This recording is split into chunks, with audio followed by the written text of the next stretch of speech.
Bonjour, je me trouve aujourd'hui aux Archives nationales en compagnie de Danis et nous allons voir comment réunir virtuellement les fonds des archives de l'ancienne Université de Paris en abordant la problématique de l'interopérabilité des données entre des institutions aux pratiques différentes.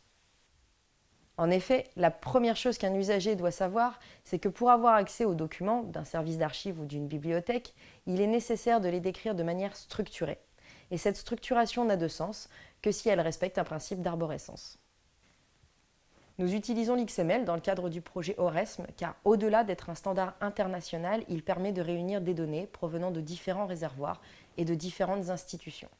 Le X de XML cache une notion très puissante puisqu'il permet d'inventer à volonté des balises permettant la structuration des données. Mais cette permissivité présente néanmoins un inconvénient. Imaginez que je veuille encoder une information date avec un S et que Danis veuille encoder cette même information date sans S. Alors se posera un problème dit d'interopérabilité puisque nous ne serons pas en mesure d'échanger nos données. C'est pourquoi il est nécessaire de trouver un langage commun permettant l'échange des données entre nos institutions. C'est là qu'intervient l'utilisation du standard de description archivistique dit EAD.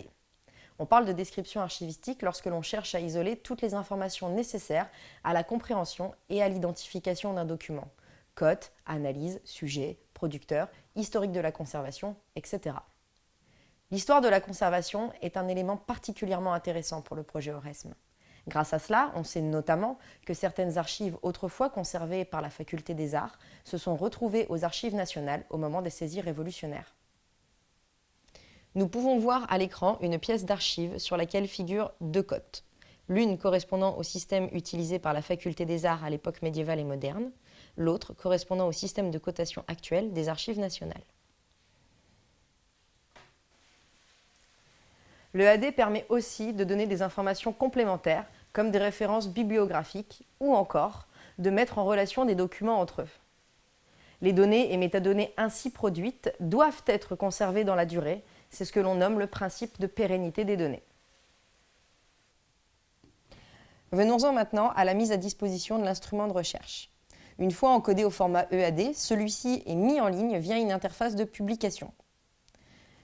Nous nous trouvons dans ce qu'on appelle la salle des inventaires virtuels, ou SIV, des Archives nationales.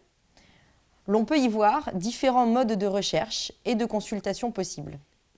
En indiquant un ou plusieurs mots dans l'espace recherche simple, par exemple Vidimus, j'obtiens une liste de résultats correspondant à un niveau de description minimal, c'est-à-dire par fond en fonction du cadre de classement.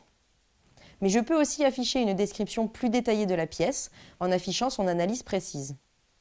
Remarquons que lors d'une requête, l'affichage des résultats se fait toujours de manière contextualisée, c'est-à-dire qu'il renvoie à la structuration logique de l'arbre XML.